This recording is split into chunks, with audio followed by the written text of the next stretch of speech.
privilege to introduce Billy Ulmer. He's an expert in the tiny house movement, and it's just been a delight to work with him. He's such a warm-hearted person. He has a really inspiring message to share for us. To introduce him, he is a writer and photographer who recently visited 10 tiny houses all over America to interview the people who built them and call them home. No matter where you live, their incredible stories can inspire you to reflect on your own priorities and to find unexpected ways to make your home support what's most important to you. He is the creator of Unlikely Lives, which is also now an ebook you can look up, where he shares relatable stories about the remarkable choices people make about work, home, and life. He also works with Pad Tiny Houses in Portland, who teach people to build the lives they dream. And Billy will come up.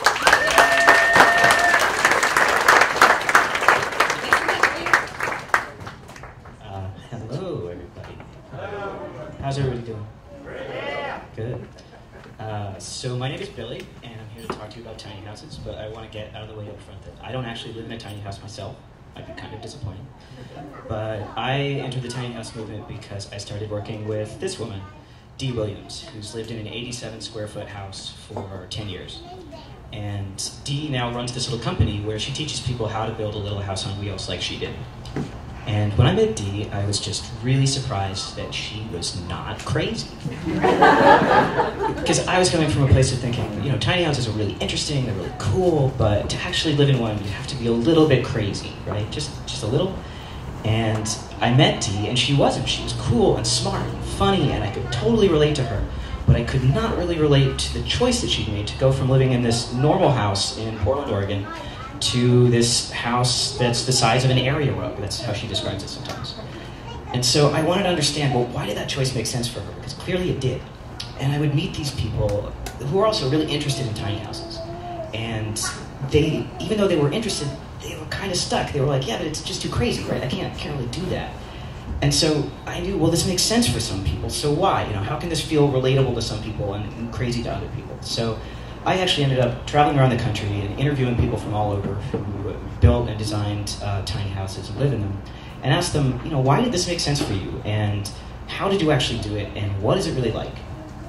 And I put it all in this ebook, all our conversations and our photos, to share with the people who are really interested in it, but feeling kind of stuck. You know, why does this make sense? How do you really do this? And what I learned from everybody is that everyone I talked to really just went through a process of asking themselves, what's really important to me? Not in my house, but in my life. What do I want my life to be about? And then they took a step back from that and said, well, what's the house that helps me have that, even if it's not what I was expecting? And that's what got them into a tiny house. But that process that you can go through of asking, what's really important, and what can I do to have as much of that in my life as possible? That's a process that anybody can go through, questions anybody can ask about anything. It doesn't have to be your house, it can be your job, or your relationships, or the ways you spend your time. So I'm kind of here to talk to you about tiny houses, but more than that, I'm really here to talk to you about the process of wondering what's important to you and trying to set up your life to have as much of that as possible. So first of all, what is a tiny house? What am I talking about? In general, a tiny house might be anything under 400 square feet. Some of them are actually on flatbed trailers, on wheels, so you can tow them from place to place. Some of them are just small houses, small apartments, like backyard apartments. But in another sense, I feel like someone could ask me, what's a tiny house? And I could say, well, what's a normal house? You know, because normal is different for everybody, and normal keeps changing. So this photo I took down the street from me in southeast Portland. The smaller house is 1,100 square feet, and it was built in 1955. And that was the totally normal house of 1955. And the house next to it was built in 2014, and it's 2,500 square feet, I believe, or 2,400. And that's the normal size house of today. So what matters is that no matter which of these you're surrounded by, or which of these you grew up in or see more, that's kind of what you're going to think is normal. And, you know, this isn't about conformity. I mean, you're all at Sunday Assembly. I know that you know how to do your own thing. But normal matters because it's kind of what we do when we're not thinking about it real hard. That when we're just surrounded by something, it's what we expect. It's just kind of what we assume. And if we're not making really conscious choices, that's what we do.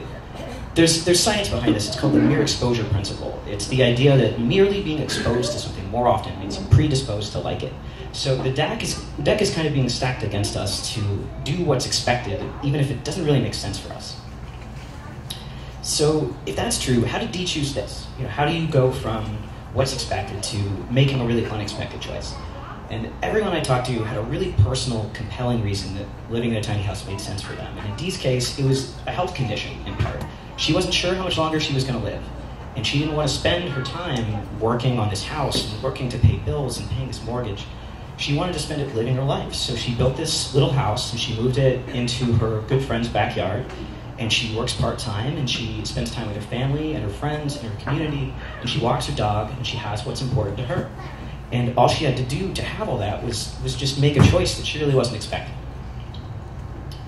And we're all kind of carrying around these ideas, right, of our dream houses and our dream jobs and the dream stuff we're going to do in our life. And it is really surprisingly easy to not actually ask if that goes with our dream lives, if that helps us do the stuff we want to do and be the people that we want to be.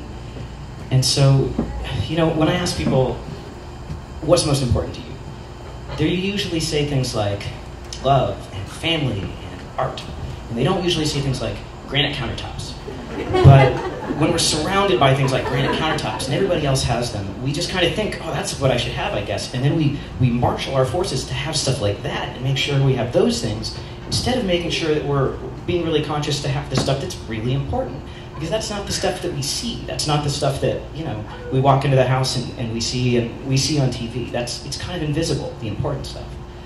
So the process that all these tiny house folks I met, was basically taking a step back from the things that they saw and starting with them, starting with what do I really want, what is important to me, and how do I make sure that I set up my life circumstances to have as much of that as possible. So I'm going to talk to you about that process, and you can think through these same questions, not just about your house, but about your job and your relationships. This process really applies to anything. I'm just going to use examples of the tiny house movement. So the process really begins with wondering what inspires you. The woman in the foreground here is Candace. Candace immigrated to the US about 15 years ago, and since she was living here, she was always living in rented apartments or rented rooms in other people's houses. And it was fine, but it just never really felt like her space. And at the same time, she'd applied for a visa for her mom to come over from China, the woman in the background. And when you begin a process like that, you don't know how long it's going to last, you don't know when it's going to be over. And when Candace started that process, she didn't know how she was going to afford to house both she and her mom once her mom got here. And then when she found out about tiny houses, she was like, this is it. This is going to solve all our problems.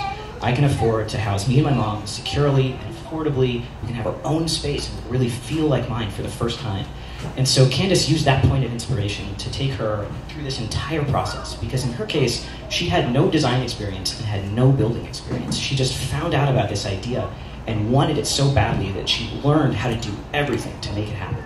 Because that's what inspiration does. When you really know what you want, you can overcome huge challenges. You can be so creative about the problems that are in front of you. And so the process really starts with just knowing, what do you really want your life to be based on? What is your big idea that it's all about for you? And then once you have that in mind, you come down a little bit and get more specific about, well, if that's true, then what are my priorities? This is Esther, who built a tiny house in New Mexico with her husband, Kenny. And unlike Candace, Kenny and Esther weren't into tiny houses when they first found out about them. Esther called them silly. That's what she thought. And then at the same time, they were going through this process of trying to find a housing situation that made sense for the lives they wanted to live. And they knew some stuff already. They knew, we really like our jobs, but our jobs don't pay that much. And we really like working kind of part-time and having flexible schedules. So we need to find some kind of life we can live where it doesn't cost that much, because we want to keep that stuff. And they also didn't want to live in a dump. They didn't want to live in the cheapest place they could find. So, how do you resolve that? And then when they found out about tiny houses and really thought about it, they were like, this didn't seem like what we wanted, but this actually makes sense. We can have the nice place that we want, because we can build it ourselves, and we can live there really cheaply once we live there. So what would your priorities list look like if you were going to make one? What's that list for you, like Esther had? Because when you know that, then you really know how you can make decisions in the day-to-day. You know, you really know when an opportunity comes up, when you're thinking about a choice, well, does that go with my priorities or not? Well, actually, it doesn't, even though it's exciting, or even though it looks like success. And so, you know, first, you start with that big idea of what's inspiring to you, and then you move down to, well, how do I live that in the day-to-day? How do I make sure I keep that? And when you start thinking about that stuff, then you look at your life as you live it, and you're like, ooh, there's these disconnects, right? Now you're like, ooh, this isn't on my priorities list, but look at all the time and money and energy I spend on this other stuff that's not on the list. And you're going to look for ways to resolve that. So this is Chris and Melissa. And Chris and Melissa built a tiny house outside of Seattle, Washington. And when they were designing their house, which is about 140 square feet, there were some things that they wanted that they just couldn't fit in the house. And you know, you could look at that situation and say, well, then I guess we can't live here. Or you can say, well, is that stuff the priority? No. Okay, well then maybe there's another way we can find to have that stuff. And in their case, some of that stuff was laundry machines and an oven. And you think about an oven and you're like, well, everybody has an oven, right? How could we not have an oven? But when they thought about it, they were like, we're not going to let not having an oven stop us from everything else that this house would help us do. And so they decided they could just find another way to bake stuff. You know, it's not that big a deal. It's not the priority. So they, when they moved into their house, they moved into this property that also has a conventional house with a couple that lives there. And that couple has laundry machines, and they have an oven. So eventually that couple was like, you know, you can just do your laundry at our house, and you can bake in our oven. We're not using it 24/7. So now they do laundry at their house, and when Chris wants to bake cookies, he bakes cookies at their house, and he leaves them some cookies as a way to say, hey, thanks for the trouble. So, you know, we get so wrapped up in this idea of having it all. How are we going to have it all? And it's really easy not to actually ask, do you want it all? Do you need it all? And do you want the cost of what having it all takes?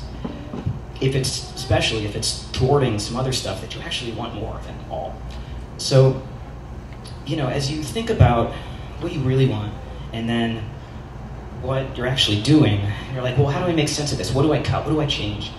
Sometimes by just reallocating, you know, what role does something really have in your life? You can make big changes. And there's this big movement now which is helpful in this regard, the sharing economy. I don't know if that's a buzz term you guys have seen, but I see it a lot. There are all these infrastructure systems being set up so that we can share things better. So in Portland, I mean, they make this pretty easy here. We've got a great library system. We've got tool libraries in every neighborhood. We've got kitchen libraries popping up. So the one time a year that you want a pasta maker, you can have it just that one time a year. You don't have to own it all the time. We've got a bunch of car sharing services, and that's a huge expense for a lot of people that they may or may not want to deal with on a daily basis. But even when we don't have infrastructure in place, we have neighbors, we have friends, we have coworkers. Pretty much everyone I know owns more stuff than they can reasonably use in, you know, a given week, a given month. And who knows what of your stuff they might have had their eye on that they kind of want to borrow too. So when you're trying to make sense of, you know, how you have it all or how you have as much of what you actually want as possible, ask if there's stuff that you can borrow, stuff you can share, and ask what you can give in return. And then you're going to actually want to make some kind of change, right? That's the next part. When you start thinking about all this stuff, then eventually you're like, well, now I want to do something. And this is one thing that somebody did. This is the Field Lab. This is what John Wells calls about 80 acres of empty desert in southwest Texas. And John really wanted this very independent living experience. He built this 128 square foot house in the desert. He's off the grid. He catches rainwater. He uses solar panels. And before this, John was a fashion photographer in New York City. So how do you go from New York City fashion photographer to raising steers in the southwest Texas desert? You do not do it all at once. That is the short version. So John, in his case, he was living in New York City and just kind of got sick of the city. So he bought this country house in upstate New York. And he liked that house, but it was really expensive. So he was trying to figure out how to pay the bills, and he decided he was going to rent the house to vacationers from the city. He was going to move into this travel trailer in his backyard for the summer while they lived there. He had a little set of solar panels out front. And after the end of the summer, he was like, you know what? I actually like this. I wasn't just doing this because I had to. I mean, that's how it started, but I really enjoyed living this way. So then the next summer he did it again, and he rented out the big house, and he moved into the trailer. And when the renters moved out at the end of the summer, he didn't want to move back into the big house because he really liked it in the trailer. And that's when he started shopping for land in the desert. And if I had come to John in Manhattan and said, I've got 80 acres of desert I want to sell you, I don't think he would have bought it. But because he went through this temporary process of, you know, just trying it out, like what would that be like? And then learning, oh, I actually like that. I thought I was doing it because I had to, but I didn't feel how I expected. Then he was able to kind of step by step get himself to this place, which now he really likes, but would have looked impossible back then. So, when you think about change, it's scary because it feels so permanent. Like if I'm gonna change something, I have to be certain that I like it because the process is gonna be hard and I have to know ahead of time and I can't undo it once I do it. But that's not really true. We can just kind of dip our toes into something that we think we might like and we can see what happens because we don't necessarily know what's gonna happen. In the tiny house world, people talk a lot about stuff, about clutter, the derogatory term for stuff. So we've all had the experience of there's some closet in our life and we open it and we look in and we're like, oh God, what is this stuff? I feel stressed out looking in here. I feel like I should get rid of it, but I don't know how. And then you close the door and you walk away and you don't do anything to it. Yeah. And you can think about it that way. Like, oh God, I have to make the decision and I can't make the decision, so I'm just not going to. Or you can take some stuff, put it in a box, and you can set it aside for a month. And if at the end of the month, you miss that stuff, you bring it back. And if at the end of the month, you don't actually know what's in the box, then maybe get rid of it. But you can just try it. You don't have to commit in that moment. You can just try it out, because when you try things out, you don't necessarily know what's going to happen. This is John Labovitz. John actually used to own a house in Silverton, Oregon, about an hour from here. And John liked the house, he liked Silverton, but he didn't like living in what he called a fixed house. He just really felt like he wanted to move. He wanted to feel free to move. He loves to travel. So John built a house truck, which is actually more mobile than a tiny house on wheels. It's not something you tow, you just get in the cab and drive. And when John moved in, he didn't actually end up moving nearly as much as he thought he would. He actually ended up mostly staying put. But just the feeling that he could move made him feel so much better. He felt more engaged with his surroundings. He felt like he paid more attention. He had the feeling that he felt when he traveled. And that's what he really liked about travel, was that feeling, not literally moving every day. So by changing his practical circumstances, he actually changed the way he felt on a daily basis. He changed the way he saw his world. And that's an opportunity that we all have to change the practical circumstances of our lives to make us be the people that we want to be. And that sounds super dramatic, and it can be, kind of like what happened to John, but it can be really simple too. It can be as simple as putting your jogging shoes at the foot of your bed before you go to sleep, so when you wake up, you remember, oh yeah, I want to exercise. That's how I want to start my day. Or you can hang a curtain over the TV to remind yourself, oh yeah, I like to read. I shouldn't just do this automatically. And we have these opportunities to, change the practicalities of our lives, to make choices that really help us live the life we want to live in a practical way, in a concrete way, and we also have opportunities to make choices that help us be the people that we want to be and act how we want to act. And to me, that's all super exciting and really interesting, and maybe a little bit stressful, and it kind of feels, makes you a little bit tense and uncomfortable to think about, oh God, what am I going to have to do? But all that stuff gets a lot easier if you just have some support. So this is Macy Miller and her boyfriend and their baby and Macy's Great Dane, and they're standing in front of the tiny house that Macy designed and built herself.